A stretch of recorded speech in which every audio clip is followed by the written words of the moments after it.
Dan malam hari ini saya akan khotbah tentang kepentingan Kristus. Filipi 2 ayat 21. Sebab semuanya mencari kepentingannya sendiri, bukan kepentingan Kristus Yesus. Mari kita belajar meletakkan kepentingan Kristus di atas kepentingan kita sendiri.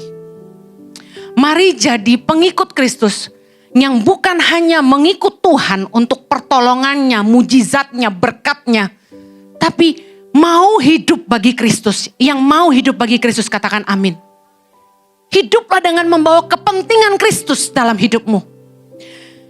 Matius 16 ayat 24. Kita baca sama-sama. 3, 2, 1. Lalu Yesus berkata kepada murid-muridnya, setiap orang yang mau mengikut aku, ia harus menyangkal dirinya, memikul salibnya, dan mengikut aku. Yesus berkata bahwa setiap orang yang mau ikut Yesus, yang pertama harus menyangkal diri. Katakan menyangkal diri.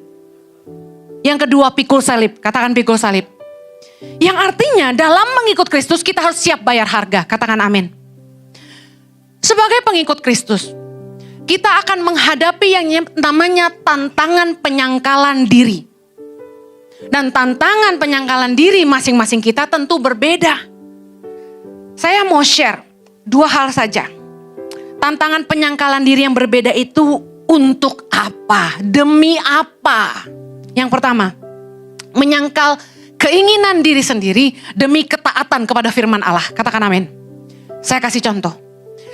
Ketika seorang istri menikah dengan suami yang tidak baik, tidak tanggung jawab, tidak setia, karakternya nggak bagus, kasar, suka marah-marah, tidak menghidupi, tidak nafkahin, suka selingkuh dan lain sebagainya. Ketika dia adalah seorang pengikut Kristus, ada harga yang dia harus bayar. Karena di dalam pernikahan, firman Tuhan berkata, Tuhan membenci perceraian. Dalam hal ini seorang percaya harus menyangkal diri dari keinginannya bercerai dan tetap tinggal dalam pernikahan.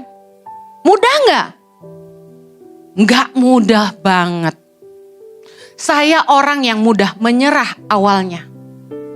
Wah, sebenarnya nggak ada yang bisa menghalangi Anda bercerai. Iya apa enggak? Nggak happy tinggal aja, bener nggak? Nggak bener cabut. Di awal pernikahan, saya kalau bertengkar bolak-balik bilang sama suami saya, gue mau cerai sama lo. Gue gak cinta sama lo lagi. Wah, ulang kali. Payah banget. Lemah banget. Gak komitmen banget. Itu saya. Gak takut Tuhan banget. Bayangin, seenaknya saya ngomong kayak gitu. Sekarang saya sudah dewasa, tentu saja malu ingat-ingat yang sudah lalu. Tapi saya bersyukur punya suami yang takut Tuhan. Saya kasih tahu, saat itu pun saya yakin seorang Jojo pasti berkata gini, ya udah, rugi gua apa? Gua ganteng, gua cerai sama lu, kawin lagi, pacar lama banyak yang ngantri, betul nggak? Enggak. Pak, pernah Jojo bilang, ya udah, gitu ya. Tapi dia enggak pernah lepasin saya. Saya senang waktu itu bilang cerai karena dia akan ngalah pada akhirnya. Karena dalam sejarah kami nikah susah banget menang sama dia. Gak terkalahkan.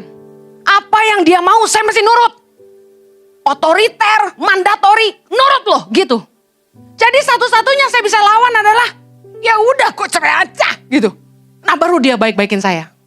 Jadi seperti sebuah tameng. Bukankah begitu banyak dalam hidup kita? Kita ngancam-ngancam cerai pasangan kita padahalnya kita masih cinta.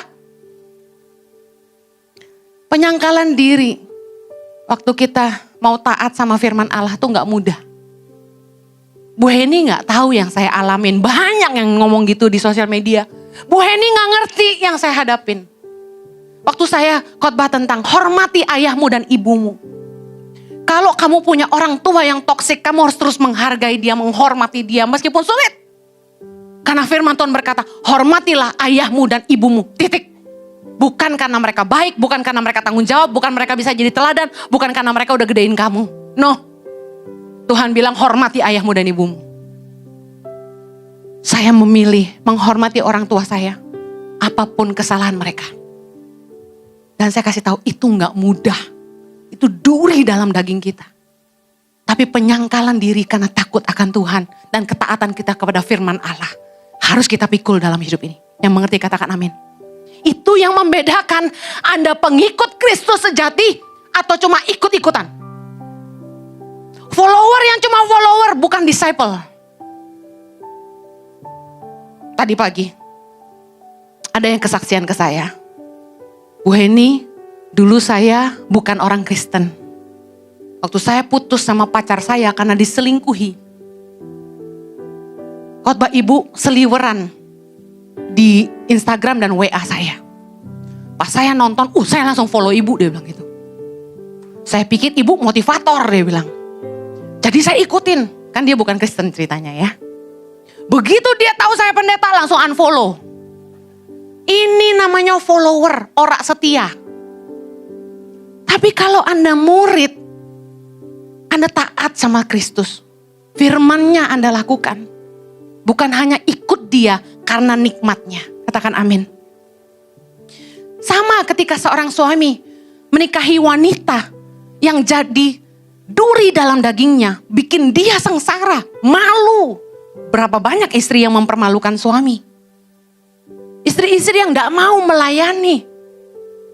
Di dalam kekristenan. Seks menjadi satu-satunya yang kita cuma bisa dapat dari pasangan kita. Tapi banyak istri yang gak mau melayani suami. Tapi suami-suami harus setia sama istri. Susah gak? Susah gak? Itu jeritan hati laki-laki. Terima kasih Bu Heni, katanya gitu. Udah sampai yang kayak gini suami-suami ngeluh. Bu Heni, dia bilang berapa tahun? 30 tahun gak having sex sama istri saya. Kalau malam diajak tidur sama-sama alasannya banyak. Gue lagi kerja. Galak istrinya. Kayak Bu Heni. Tapi suami saya lebih galak. Kalau yang ini suaminya lebih lemah. Gak, gue lagi kerja. Bayangin puluhan tahun tidak dilayani. Mau cerai gak berani, takut Tuhan. Takut mempermalukan nama Tuhan. Tapi gak cerai, menderita. Menderita gak laki-laki kalau punya istri yang gak mau melayani? Ketika seorang anak punya orang tua yang toksik. Gak tanggung jawab. Tapi karena taat akan firman Tuhan. Menghormati orang tua. Dan mengurus orang tuanya di masa tua. Saya kasih tahu, ini penyangkalan diri hebat. Sakit banget. Saya punya teman baik. Orang tuanya buang dia dari kecil. Dia dibesarin sama omanya semata wayang. Papahnya punya anak di mana-mana. Tahu-tahu udah gede, datang orang bilang gini, Kok, aku adeknya Koko. Hah? Adek dari mana? Anaknya papa yang di Malang. Oh, yang di Malang. Nanti besok datang lagi. Koko, aku adeknya Koko. Dari mana? Dari Jawa Tengah. Dari Jawa Tengah. Bapaknya nabur di mana-mana, saudara. Bapaknya nggak pernah urus dia. Bikin anak di mana-mana nggak pernah diurus. Dan yang paling kasihan apa? Mamahnya nggak urus dia. Yang ngurus neneknya. Begitu dia besar, udah bisa kerja. My God! Mamanya telepon. Lu belum nyetor bulan ini? Kacau. Anda harus tahu rasanya kayak apa. Punya orang tua yang gak pernah ngurus kita dari kecil, tapi udah tua. Kita yang harus urus dia. Kalau bukan penyangkalan diri, gak mungkin orang mau pikul salib. Amen. Ini bukti nyata. Kita itu menyangkal keinginan diri kita demi taat sama firman Allah. Ketika seorang hamba diperlakukan dengan tidak adil oleh tuannya. Tapi dia tetap setia. Kerja sungguh-sungguh, gak ngeluh. Bahkan ketika dia punya kesempatan keluar dan kerja di tempat yang lebih baik, dia tetap hormat sama atasannya. Saya kasih tahu orang yang kayak gini. Penyangkalan diri penuh. Saya ketemu. Orang ini kerja tahunan, belasan tahun sama seorang nyonya yang jahat sama dia. Bawel, galak, neken dia. Waktu dia keluar, saya tanya, Gimana rasanya dulu kerja di sana? Anda tahu? Dengar ini. Nggak sepatah kata dia jelekin nyonyanya. Nggak sepatah kata dia menjatuhkan atasannya. Dia bilang ini, keren banget. Di sana dan di sini beda, itu aja. Di sana dan di sini beda, udah itu aja. Dia menaruh hormat kepada bos lama. Yang sebenarnya kalau kita jadi dia, wah dulu saya di sana. Come on, manusiawi ya. Saya juga pernah gitu. Tapi this person taught me a good lesson. Kadang-kadang kita perlu pikul salib dan sangkal diri. Pengennya kita jelekin orang. Orang itu udah jahat banget sama gue jelekin aja gak apa-apa gitu. Tapi enggak. Dia cuma jawab, di sana dan di sini beda. Itu aja. Wow. Dan Yesus bilang, hati orang itu bisa dinilai dari omongannya. Kalau hatinya baik, kata-kata yang keluar pasti baik. Orang kalau gak baik, yang keluar dari mulutnya gak baik. Dan saya tahu di mata Tuhan, kualitas hidup kita, hati kita. Amen. Ada orang yang ditipu sama teman baiknya. Waktu dia susah. Bro, pinjam kartu kredit bro. Gue butuh nutupin ini. Dipinjemin tanpa curiga. Teman baik.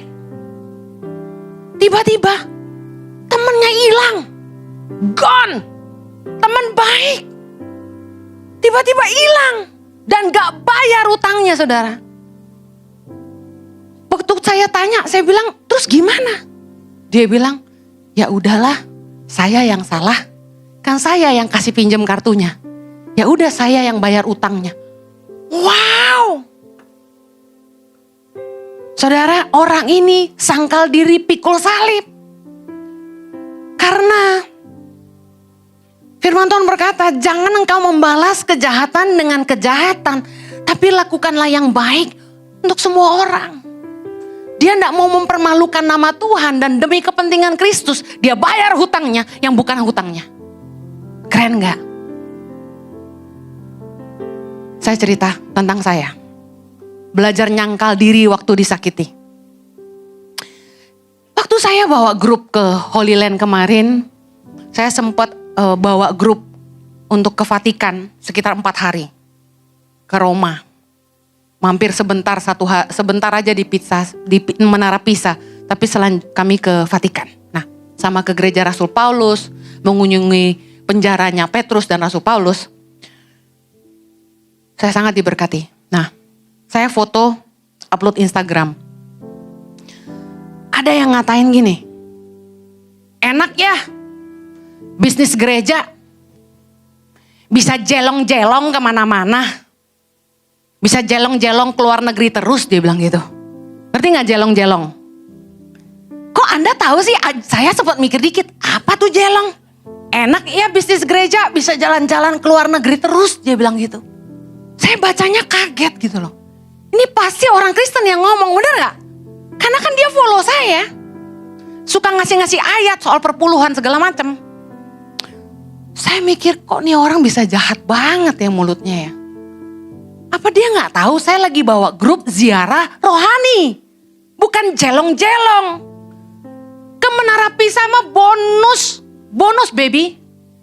Karena apa? Di sebelah Menara Pisa itu ada gereja. Di mana orang dibaptis di situ gitu loh. Nah, saya gak pusing lah, gak mau balas apa yang orang itu tulis. Ada lagi. Saya foto pakai tas lempang coach kecil gitu. Dibilang gini, wah hebat ya, hamba Tuhan sekarang tasnya coach. Dalam hati saya, nih orang pasti gak tahu harganya. Pasti. Mau tahu? Saya kasih tahu. Demi kepentingan Kristus. nggak jadi batu sandungan. Di Amerika, Coach itu barang murah. Bukan barang mewah. Harganya $100. 1,5 juta. Bukan yang Hermes, Chanel, Louis Vuitton yang puluh-puluh juta gitu. Enggak. 1,5 juta. Pasti ada yang gajinya cuma 4 juta bilang, ya mahal bu, 1/4 gaji saya.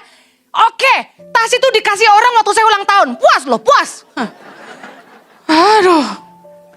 Masa gue mesti jelasin gitu? Cuma dengerin nih dengan telinga rohani. Kenapa orang Kristen suka jahat sama orang? Saya salah apa sama dia? Saya hamba Tuhan. Saya diberkati, kenapa dia yang marah gitu kan? Tapi saya enggak balas. Saya kasih tahu, orang ngatain saya dengan jahat tuh sebenarnya saya pengen balas. Secara daging seorang Henny Kristianus tuh pengen balas. Tapi saya sangkal diri. Karena saya selalu mikir gini. Kalau saya tuh posting apa-apa di sosial media, saya selalu mikir gini. Apakah postingan saya ini jadi batu sandungan buat orang lain? Yang kedua, apakah kata-kata yang saya lepaskan di sosial media akan melemahkan iman orang banyak? Makanya saya enggak pernah posting, saya sedang kesepian, titik.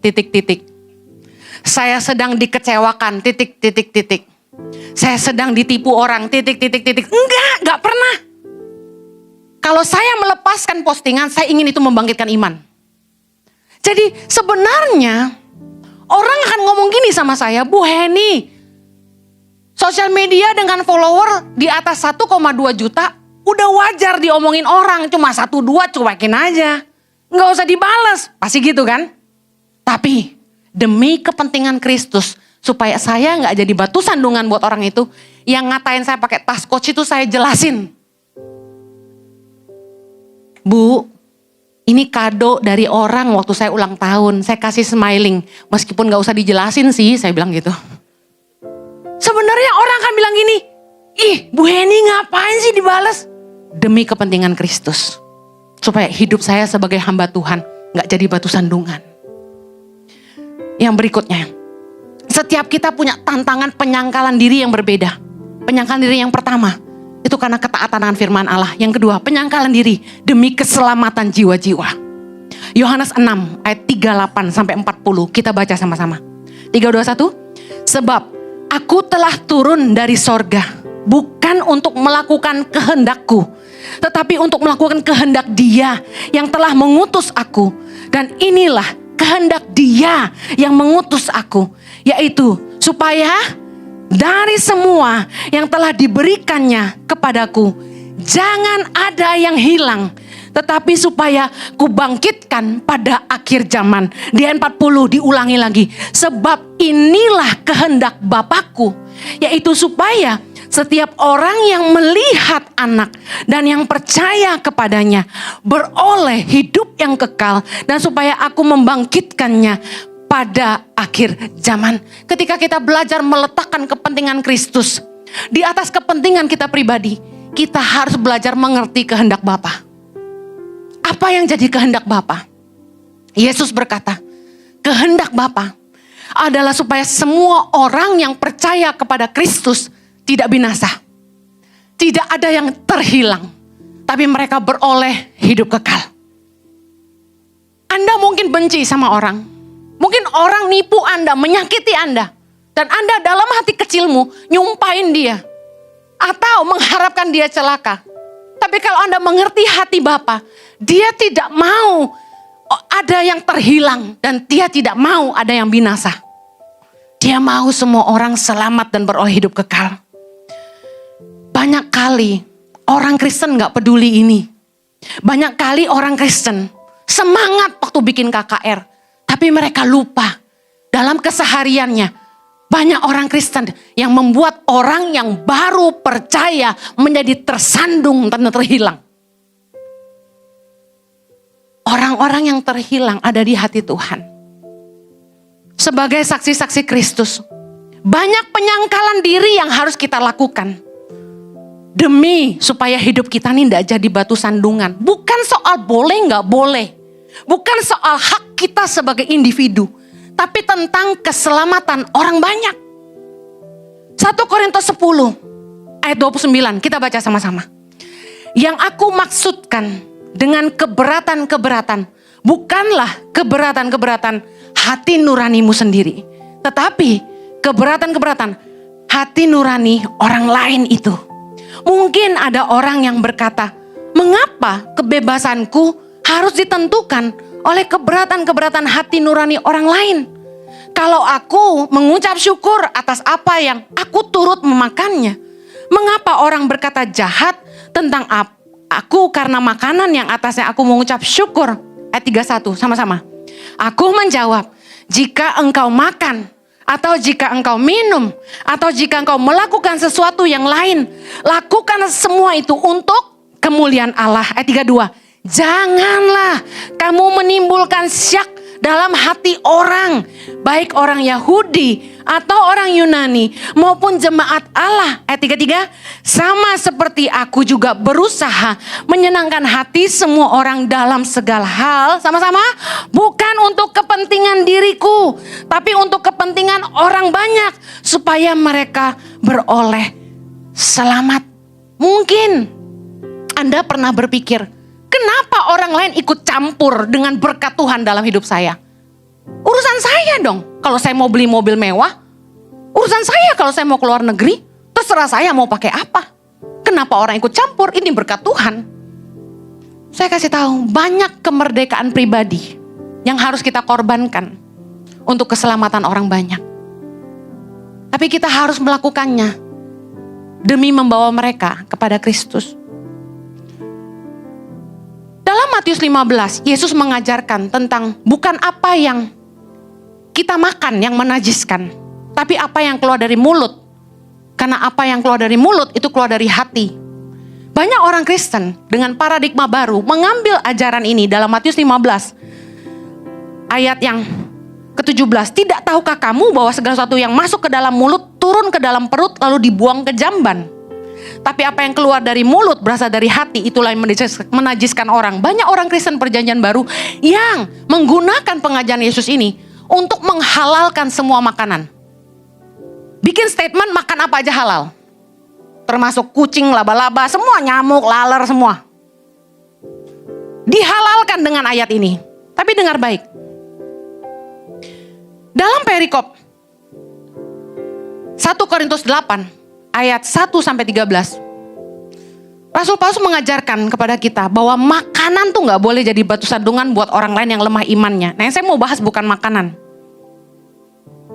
Rasul Paulus berkata dalam 1 Korintus 8 ayat 9. Jagalah, tetapi jagalah, supaya kebebasanmu ini jangan menjadi batu sandungan bagi mereka yang lemah.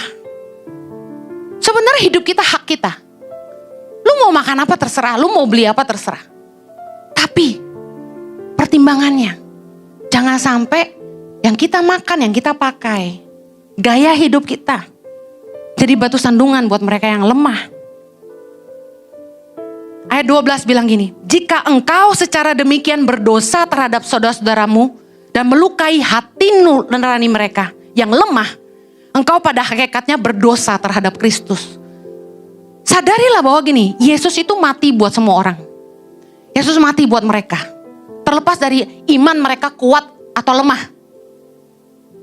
Kita yang kuat, tidak boleh jadi batu sandungan buat mereka yang lemah. Bukannya kita tidak boleh nikmati hidup kita.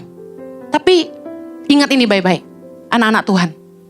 Tidak semua yang Anda lakukan di hidup Anda perlu dipublikasikan. Bijaksanalah memilah apa yang layak menjadi konsumsi publik. 1 Korintus 10 ayat 30 bilang gini. Kalau aku mengucap syukur atas apa yang aku turut memakannya, mengapa orang berkata jahat tentang aku karena makanan yang atasnya aku mengucapkan syukur? Nah, seringkali waktu kita posting berkat Tuhan dalam hidup kita, kita kasih caption grateful, bersyukur. Bersyukur atas berkatnya, bersyukur atas kemurahannya, menikmati berkat Tuhan dan lain sebagainya. Amen. Kurang lebih seperti itu. Nah, Jangan sampai postingan ucapan syukur Anda atas berkat Tuhan menjadi batu sandungan bagi mereka yang lemah. Sama kayak orang ini tadi bilang, mungkin ada, kata Rasul Paulus, yang berpikir begini, kenapa orang menghakimi aku dengan makanan yang adalah berkat Tuhan buat aku? Listen, selflessness, tidak mementingkan diri sendiri, simply kita pikirin keselamatan orang lain. Kita gak cuma fokus sama kesukaan diri kita sendiri gitu loh. Banyak sekali foto-foto saya di tempat-tempat yang saya kunjungi yang saya tidak posting.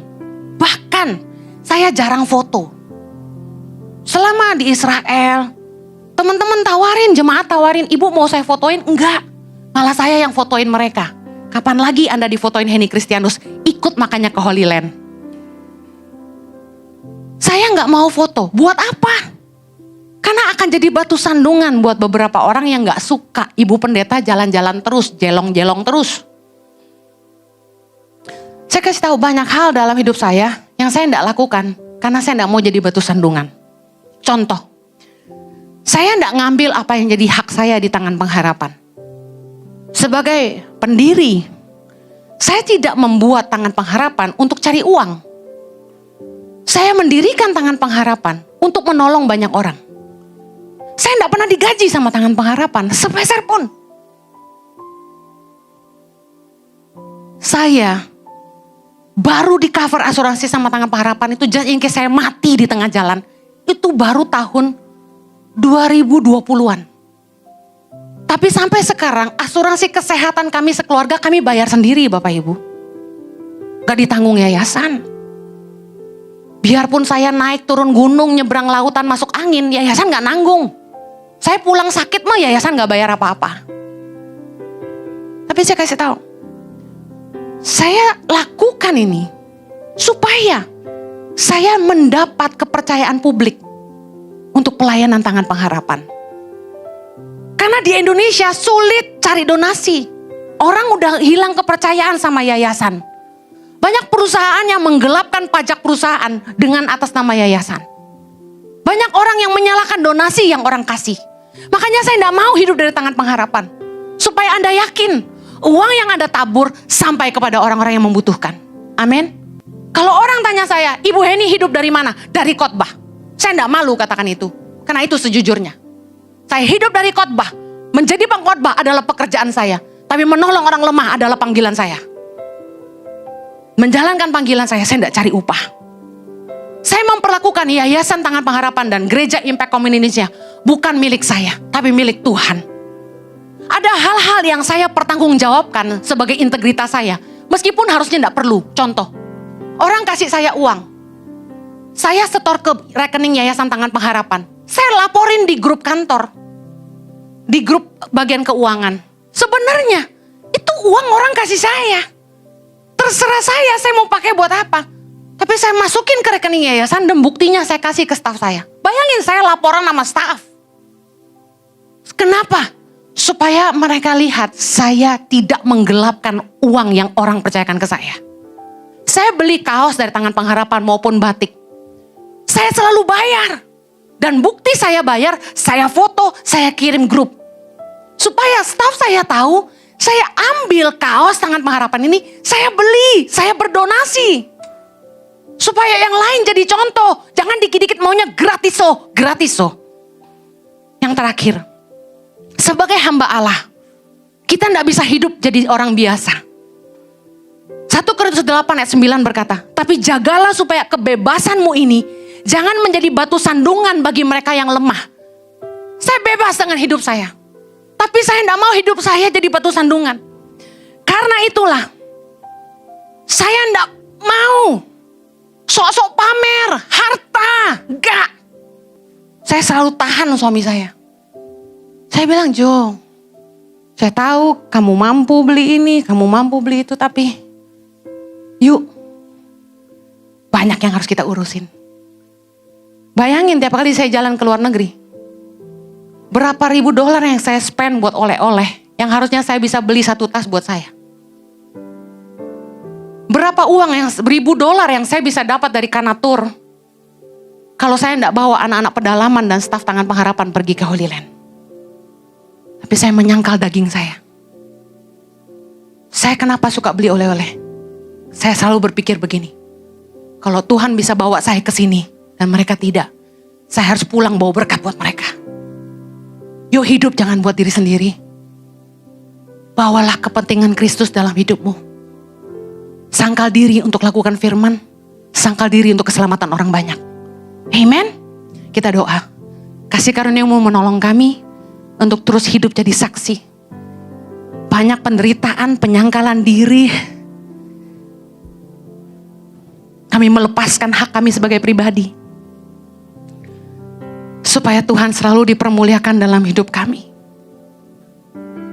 Dan banyak jiwa yang boleh kami bawa kepada Tuhan. Biarlah setiap kami boleh tegak berdiri. Membawa keharuman pengenalan akan Kristus kemanapun kami pergi. Di dalam nama Yesus. Amen.